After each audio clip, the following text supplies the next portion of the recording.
बेटा बेटा और कोरे बोटी कैसी ललित में आइला ना गाड़ी दे ना पुतो। कुदरत को जो मंजूर होता है वो हरगिज नहीं टल सकता। पल भर में क्या से क्या हो जाए ये किसी को पता नहीं होता। दरअसल ऐसा ही कुछ नगीना होडल मार्ग पर बाप बेटे के साथ हुआ, जहां पर बाइक पर सवार बाप बेटे को ट्रक ने इस कदर अपनी चपेट में लिया कि दोनों ने मौके पर ही दुनिया से अलविदा कह दिया।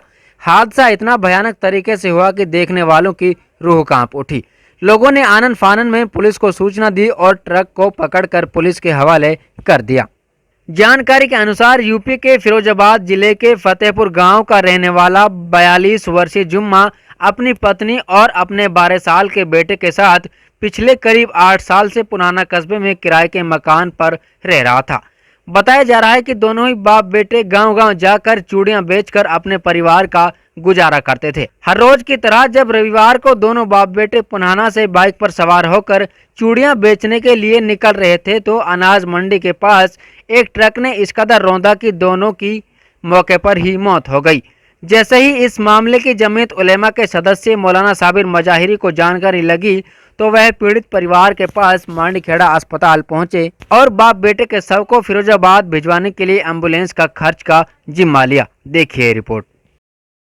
ये जी हमारे पुराने में हमारे मकान में किराए पे रहते हैं, चूड़ियों का वह करते हैं, ये अपना फेरी लगाते हैं, चूड़ी बेचते हैं गाँवों में।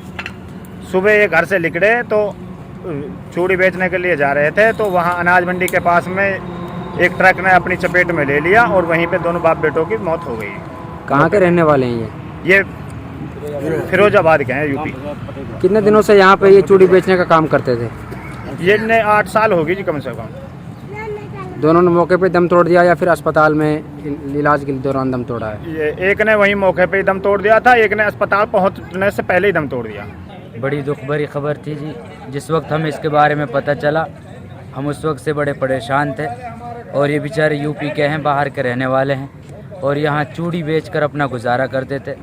और छोटा सा ही परिवार था, माँ बाप और एक बेटा, जिनमें से बाप और बेटे का मौके पर ही ट्रक की चपेट में आकर इंतकाल फरमा गए। अब सिर्फ माई माँ बची हुई है। और इस हादसे की हमें जैसे ही पता चला था तो हम बड़े बेचैन थे। हमारे साथी भाई मुश्ताक है और एक साथी आज और एक इनके साथ में, और भाई मुकीम, भाई आकिब, जावेद, भाई तौसीफ वगैरह। हमने सोचा कि भाई बेचारे गरीब है, ज़रूरतमंद है, बीमार हैं, तो कम से कम इनका एम्बुलेंस का खर्चा दे दिया जाए। हमारे सारे साथियों ने मशवरा किया है कि इंशाल्लाह इनका एम्बुलेंस का जितना भी खर्चा होगा उसको जमीयत उलमा अदा करेगी। और हम इस गम और परेशानी की घड़ी में इन परिजनों के साथ खड़े हुए हैं। हम दुआ करते हैं कि अल्लाह ताला इन मरने वालों की मग़फ़िरत फरमाए और जो इनकी सिर्फ एक औरत बची हुई है, अल्लाह भाई उसका साथ कोई खैर का और भलाई का मामला फरमाए और आगे उसका कोई ऐसा रास्ता मुहैया फरमाए कि उसकी ज़िंदगी बड़ी आसानी से जो गुजर जाए।